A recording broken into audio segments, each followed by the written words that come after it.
기적은 아무에게나 임하는 것이 결코 아니죠. 우리가 성경을 읽어봐도 수많은 군중들이 예수님 따랐지만 기적을 체험하는 사람은 소수입니다. 그럼 그들이 왜 기적을 체험했을까요? 보면은 공통점이 있는데 사모함입니다. 사모함. 그래서 오늘 또 사모함으로 우리가 또 주의 말씀 받는다면 우리가 바로 그 기적의 주인공이 될 줄로 믿습니다. 꼭 그 주인공 되시길 바라겠습니다. 저는 오늘 고린도전서 9장 24절로 27절까지 말씀을 가지고 성령의 열매 마지막 절제 열매에 대해서 잠깐 살펴보겠습니다. 따라서 보실까요? 절제. 미국에 한 농구팀 감독이 있었습니다. 이 감독의 이름은 말씀드리지 않겠습니다.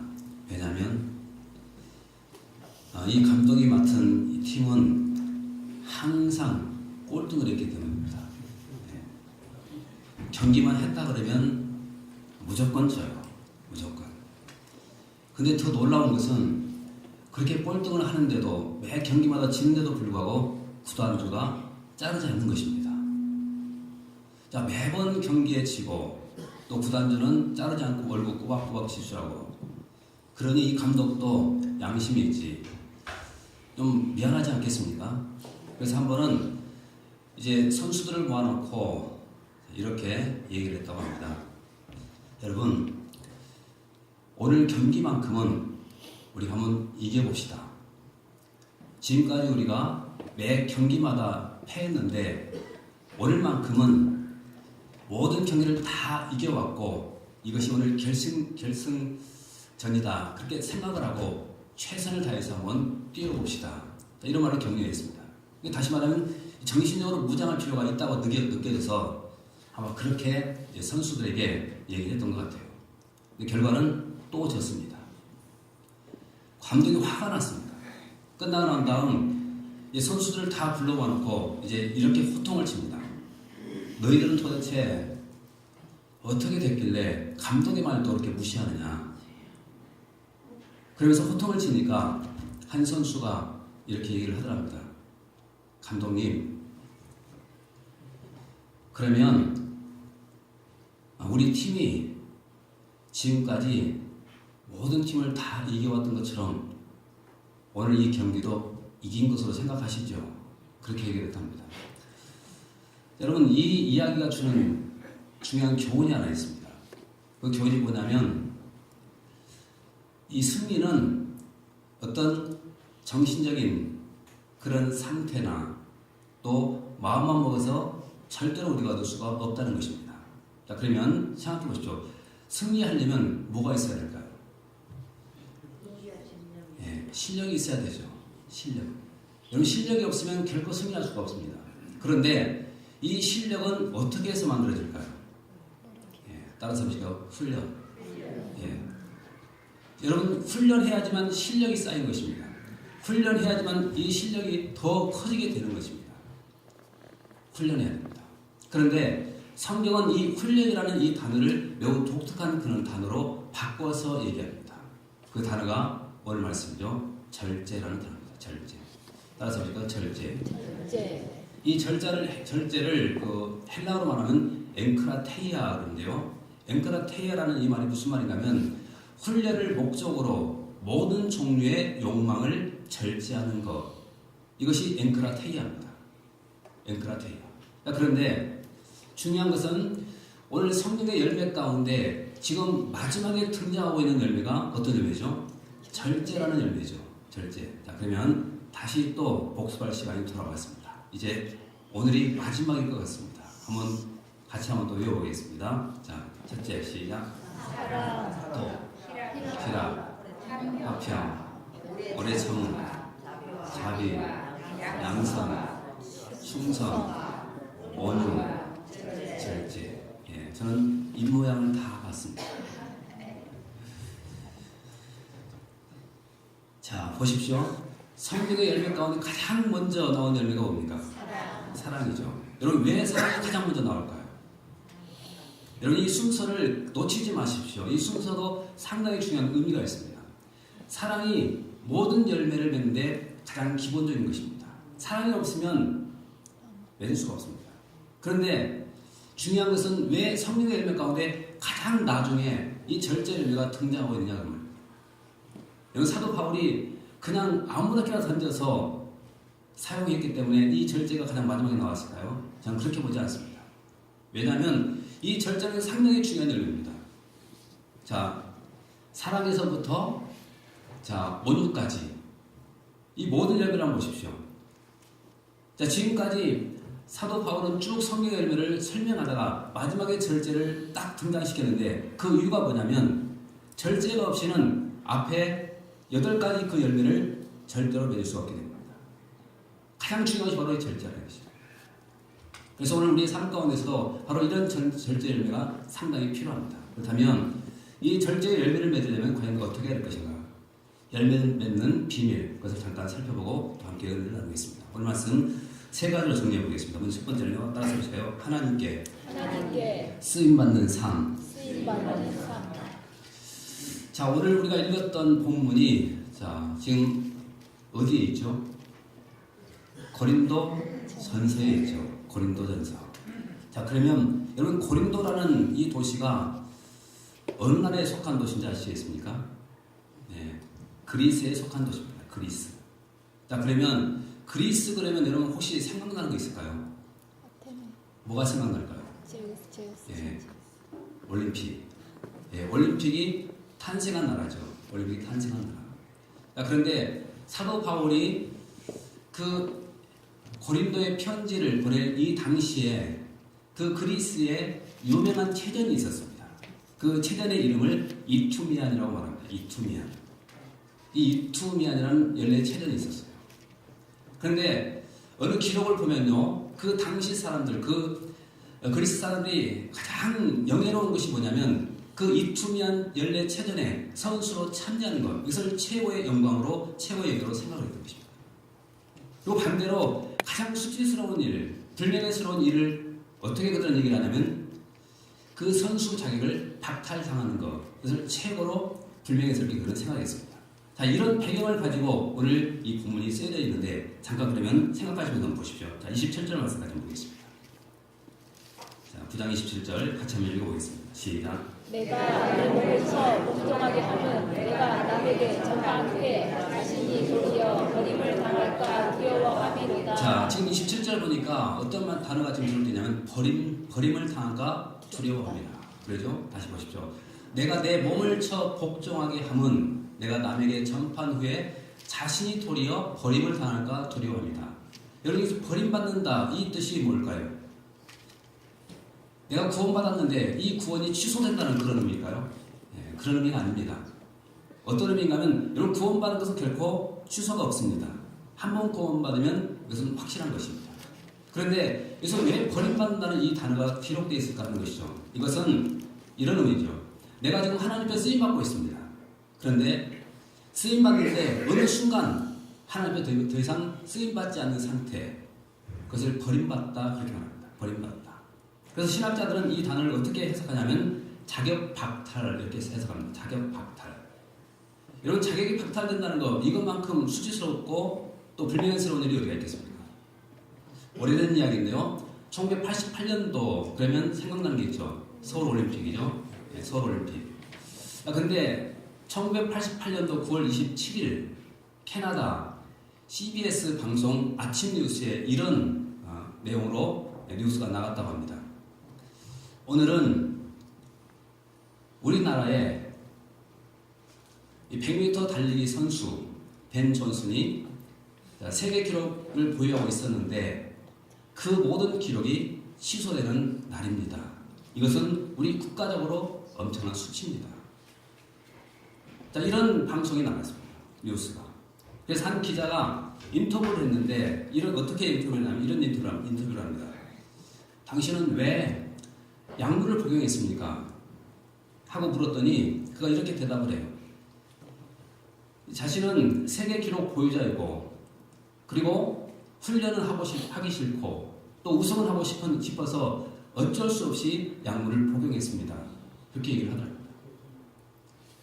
자, 훈련이 없이는 결코 승리할 수가 없죠. 이길 수가 없습니다. 훈련이 없이. 자, 그런데 그래서 오늘 이 9장 27절 이 말씀이 상당히 중요한 의미가 있어요. 다시 한번 보십시오. 내가 내 몸을 쳐 복종하게 함은 내가 남에게 전파한 후에 자신이 도리어 버림을 당할까 두려워합니다. 자, 지금 사도 바울이 지금 이렇게 말하고 있죠. 나를 내 몸을 쳐서 지금 복종시키고 있다. 왜 이렇게 훈련하고 있을까요? 왜 이렇게 자신을 절제하고 있을까요? 그 이유는 간단하죠. 이 말입니다. 내가 내 몸을 쳐 복종하게 함은 내가 남에게 전파한 후에 자신이 도리어 버림을 당할까 두려워합니다. 다시 말하면 하나님 앞에 버림받지 않고 하나님 앞에 쓰임받는 삶을 열망하기 때문에 바로 이런 고백을 하고 있는 것입니다. 여러분, 하나님 우리가 쓰임받기 원한다고 한다면 우리는 해야 될 일이 하나 있죠. 우리가 열심히 우리는 내 몸을 쳐서 절제하고 우리가 훈련하는 그런 인생을 살아가는 것입니다. 여러분, 하나님께서 오늘 우리를 부르신 목적이 뭘까요? 자, 이 부르신 목적이 무엇인가? 우리 요한복음 15장에서 잠깐 보실까요? 자, 요한복음 15장 16절 말씀 같이 한번 보겠습니다. 자, 같이 한번 읽어보겠습니다. 시작. 너희가 나를 택한 것이 아니요 내가 너희를 택하여 세웠나니 이는 너희로 가서 열매를 맺게 하고 또 너희 열매가 항상 있게 하여 내 이름으로 아버지께 무엇인가 구하리라. 자, 지금 우리가 성령의 열매를 지금 생각하고 있죠. 자, 그런데 자, 오늘 그 말씀과 한번 이 말씀을 비교해서 자, 읽어보십시오. 자, 너희가 나를 택한 것이 아니요 내가 너희를 택하여 세웠다. 자, 우리가 하나님을 택한 것처럼 느껴지지만 사실은 우리가 하나님을 택한 것이 아니라 성경은 뭐라고 말합니까? 하나님 우리를 택했다라고 말하죠. 근데 무엇 때문에 택했는가? 그 다음 보십시오. 자, 이는 너희로 가서 열매를 맺게 하고 또 너희 열매가 항상 있게 하여. 그렇죠. 여러분, 이 열매가 뭡니까? 성령의 열매죠. 성령의 열매. 근데 이 성령의 열매를 우리가 두 부분으로 나눌 수가 있는데요. 어떻게 나눌 수가 있냐면 인격의 열매, 사역의 열매 이렇게 나눌 수가 있습니다. 인격의 열매, 사역의 열매. 자, 그러면 하나님께서 우리를 택하여 세운 그 목적이 바로 열매에 있는데 그 열매가 무엇이냐면 내 인격의 열매입니다. 첫째는. 여러분, 우리가 인격적으로 어떤 열매를 맺고 있는가 한번 생각해 볼 필요가 있습니다. 내가 착함의 열매가 있는가, 이런 열매가 있는가 한번 보실 필요가 있습니다. 또 사역적으로도 마찬가지입니다. 사역의 열매, 과연 내가 충성의 열매, 성실한 열매 이런 열매를 내가 맺고 있는가 우리가 생각해 볼 필요가 있습니다. 하나님께서 우리를 택해서 세운 목적이 뭐냐면 그런 열매를 맺도록 하기 위해서 그렇게 말합니다. 여러분, 우리의 삶 가운데 이런 열매가 없다고 한다면 과연 어떻게 될까요? 꼭 기억하십시오. 우리는 열매 맺어야 될 인생입니다. 옆 사람들 보내주십시오. 집사님이 우리는 열매를 맺어야 됩니다. 그 다음에 두 번째입니다. 따라서 보실까요? 목표가 분명한 삶. 네, 두 번째는 목표가 분명한 삶입니다. 목표.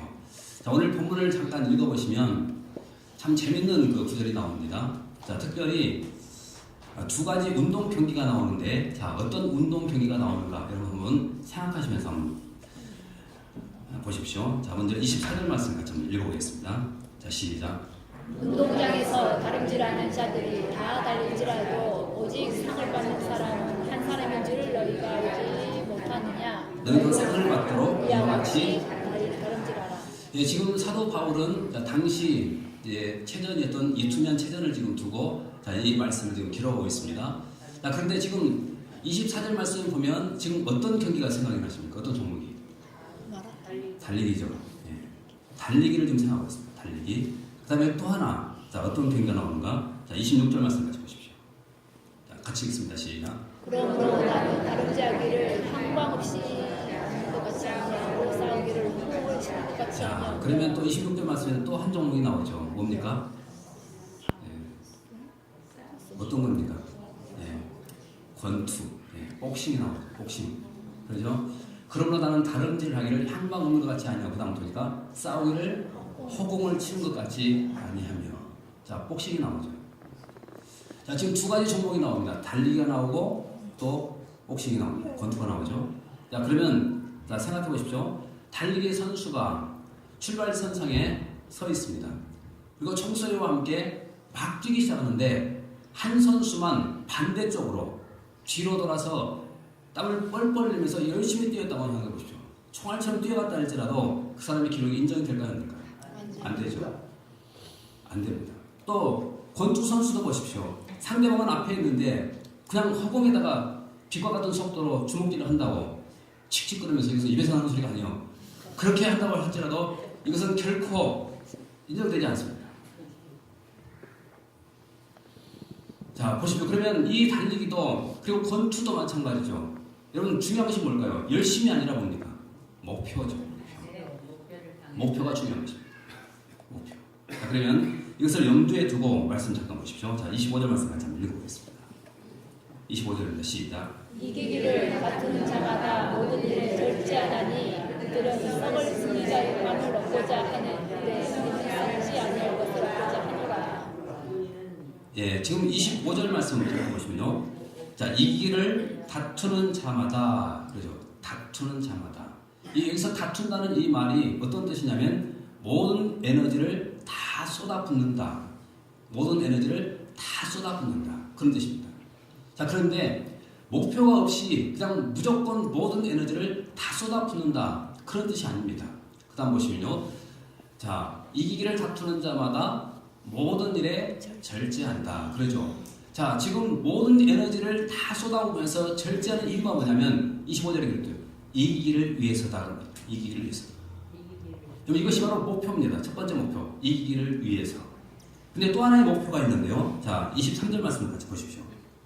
있지는 않았지만, 자, 23절 말씀 같이 한번 보십시오. 같이 읽겠습니다. 시작. 내가 복음을 위하여 모든 것을 행함은 복음을 전하고자 함이라. 자, 지금 23절 말씀은 또 무엇을 위해서라고 그러죠? 복음을 위해서. 자, 그러면 지금 사도 바울은 이 두 가지 목표를 딱 세워놓고 지금 열심히 전력 질주하고 있는 것입니다. 그것이 뭐냐면 첫째는 복음이었고 또 하나는 이기기를 위해서입니다. 여러분 이거 외에는 목표가 없다는 거예요. 오늘 저와 여러분들의 목표가 과연 무엇인가 한번 생각해 보십시오. 우리는 명예가 우리의 목표가 돼서도 안 되고 권력이 우리의 목표가 돼서도 안 되고 돈이 우리의 목표가 돼서도 결코 안 되는 것입니다. 우리가 구원받은 백성이라고 한다면 우리의 목표는 분명해야 됩니다. 그것이 뭐냐면 하나님의 복음을 위해서. 그 일을 위해서 내가 절제하고 그 일을 위해서 내가 지금 피땀 흘리면서 지금 쏟고 있다는 것입니다. 여러분 이런 거룩한 목표를 두고 우리가 인생을 살아갈 때 하나님 감동하지 않겠습니까? 그래서 오늘 올해는 우리 모두가 이런 거룩한 목표를 두고 주님 앞에 더 충성된 삶을 살아야 될 줄 믿습니다. 옆 사람을 보내십시오. 집사님 손님 우리 거룩한 목표를 갖고 열심히 뛰읍시다. 세 번째입니다. 다른 사람 해보실까요? 상급을 바라보는 삶. 삶이다. 네, 세 번째는 이제 상급을 바라보는 삶. 그러니까 상급을 바라보면 절제하게 되어 있습니다. 상급 바라본다. 자, 고대 올림픽에서도 그랬죠. 우승자에게 뭐가 씌워졌냐면 월계수로 만든 관, 승자의 관이 씌워졌죠. 네, 당시 이투미안 체전에서도 승리자에게 그런 관이 씌워져 있습니다. 그런데 이 관은 단점이 있죠. 어떤 단점이 있냐면 월계수나무로 만들어져 있기 때문에 시간이 지나면 시들고 썩어져 버립니다. 시들고 썩어져 버립니다. 여러분 그것을 보면서 사도 바울이 지금 이렇게 도전하고 있는 것입니다. 자, 이투미안 체전에 참가했던 그 선수들, 그 선수들이 지금 추구하고 있는 그 면류관이, 그 관이, 승리자의 관이 뭐냐면 결국 썩어지고 자 없어질 것이다. 그런데 그 썩어지고 없어질 그 승자의 관을 얻기 위해서 그런 죽도록 절제하고 훈련하고 노력하는데 우리는 썩지 않을 멸관이 있는데 이 멸관을 위해서 우리가 더 열심히 절제하고 훈련하지 않겠느냐. 바로 그것을 말하고 있습니다. 그럼 보십시오. 25절 말씀 바로 그런 내용이죠. 같이 한번 읽어보겠습니다. 25절 시작. 이기기를 다투는 자마다 모든 일에 절제하나니 그들은 썩을 승자의 관을 얻고자 하되 그렇죠. 네. 당시 이투미안 체전에 참여했던 선수들 그들은 어떤 것을 얻고자 했다고요? 썩을 승자의 관을 얻고자 했다는 것입니다. 이것을 위해서 그들은 죽도록 그들은 노력하고 죽도록 그들은 훈련한 것입니다. 그런데 우리는 다르다는 것이죠. 썩을 것이 아니라 우리는 썩지 아니할 그 멸관을 위해서 우리는 뛰고 있다는 것입니다. 그렇다면 얼마나 우리는 더 절제하고 얼마나 우리는 더 많이 훈련해야 되는가? 우리 이것을 우리에게 말해주는 거죠. 여러분 기억하십시오. 우리는 썩을 것이 아닙니다.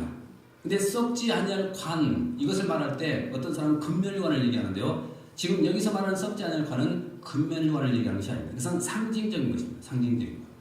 그러니까 성경에 보시면 그 전에도 제가 멸관에 대해서 설교를 한 적이 있죠. 그 멸관을 쭉 보면은요 두 종류입니다. 하나는 상징적인 것이 있고 또 하나는 우리가 또 직접 받는 그런 상으로서의 멸관이 있습니다. 그런데 여기서 쓰여진 이 멸관은 바로 상징적인 것입니다. 이런 기쁨의 멸류관, 자랑의 멸류관, 영광의 멸류관 이런 모든 것들은 다 상징적인 것입니다. 한번 보실까요? 자, 데살로니가전서 2장 19절 말씀 같이 보십시오. 네, 같이 한번 읽어보겠습니다. 시작. 우리의 소망이나 기쁨이나 자랑의 멸류관이 무엇이냐? 그가 강림하실 때 인주 예수 앞에 놓아라. 자, 지금 데살로니가전서 2장 19절 말씀 보시면요, 사도 바울은 당시 데살로니가 성도들을 향해서 이렇게 말하고 있습니다. 당신들이 나의 멸류관입니다. 그렇게 말하고 있죠. 자, 보십시오. 우리의 소망의 멸류관, 기쁨의 멸류관, 자랑의 멸류관이 무엇이냐? 무엇입니까? 그가 강림하실 때, 주님 재림하실 때 누구라고요? 우리 주 예수 앞에 너희가 아닙니다. 네. 자, 지금 사도 바울이 말하고 있는 멸류관이 뭡니까? 바로 지금 데살로니가 성도들, 당신들이 나의 멸류관입니다. 이렇게 지금 고백하고 있습니다. 그래서 이것은 상징적인 것이죠. 상징적인 것. 자, 그러면 생각해 보십시오.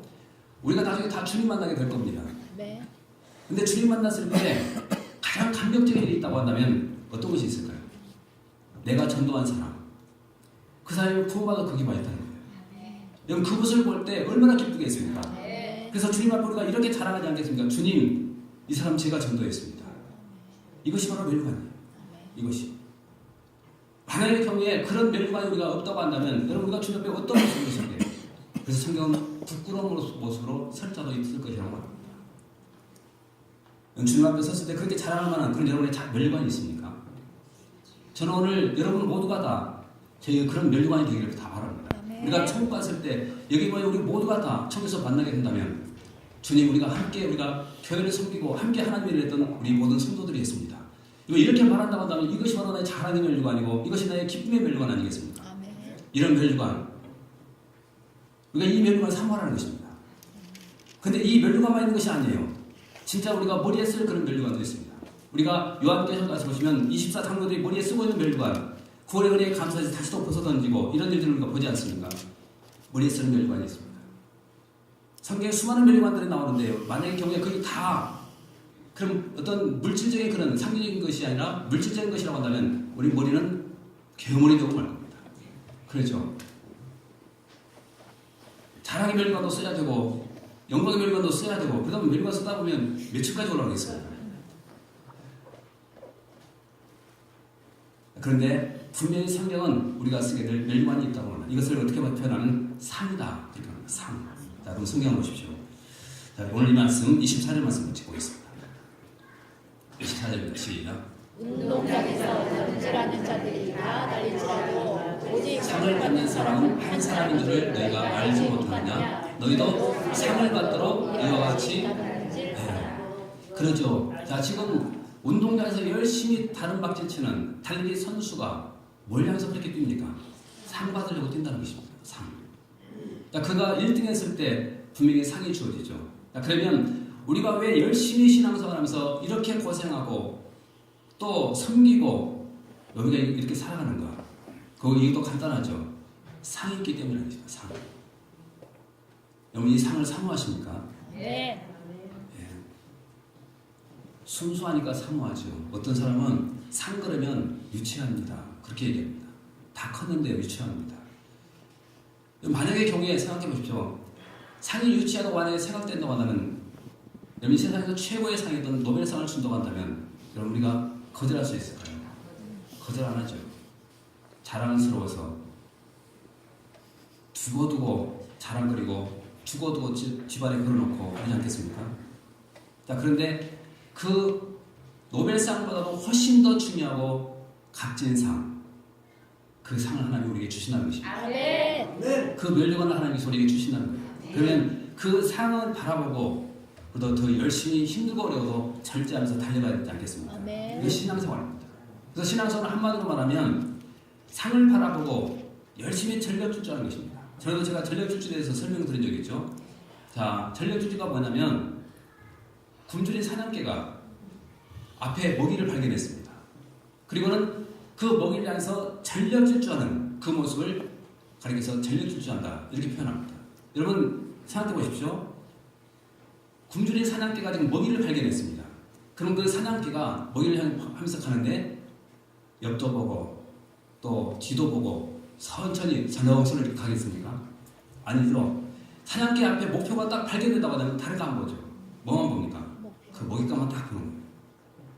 그리고 달려갑니다. 그리고 마침내 그 먹잇감은 확 휘어잡지 않습니까? 여러분 이것이 신앙생활이에요. 사도 바울이 그런 인생을 살았습니다. 그래서 우리에게 그런 도전을 주죠. 자 보십시오. 빌립보서 3장 14절 말씀 같이 한번 보겠습니다. 자 시작.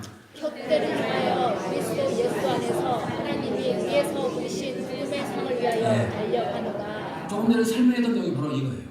푯대를 향하여 그리스도 예수 안에서 하나님이 위에서 부르신 부름의 상을 위해서 달려간다. 이 상의 품질에서 이 상을 바라보고 사도 바울은 열심히 달려가고 또 달려간다는 것입니다. 다른 것 바라보지 않고.